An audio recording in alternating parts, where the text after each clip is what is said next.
So, if I understand this prompt correctly, I am to speak about how English is used in a group in a different way than typically that one might hear.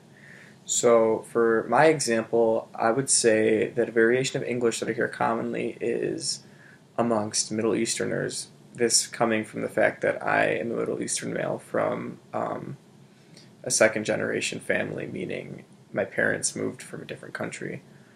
Um, some variations lexically and grammatically that I've noticed within my own community is the variation of the letter P, where Middle Eastern people tend to take the letter P, like in Pepsi, and replace it with the letter B, like Bob. So Pepsi might come out Bebsy, or a nice polo shirt might come out Bolo. Another variation is lexical and is that of interaction with technology. So rather than say, I'm going to turn off the light, my family might say, make sure you close the light, which is different because close, the action of closing, is typically referred to mechanicals, as in doors, but you'll notice that sometimes they'll say for lights, they'll even say for TV. So make sure before you leave the house, that you close the TV.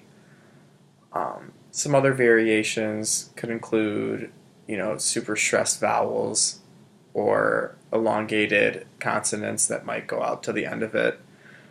Um, a different one for the pronunciation of a word would be like the word for pajama, where I noticed different kids when I was younger would say pajamas, but it was noted that when my family said it would be pajamas with a taller, more high A in the palate.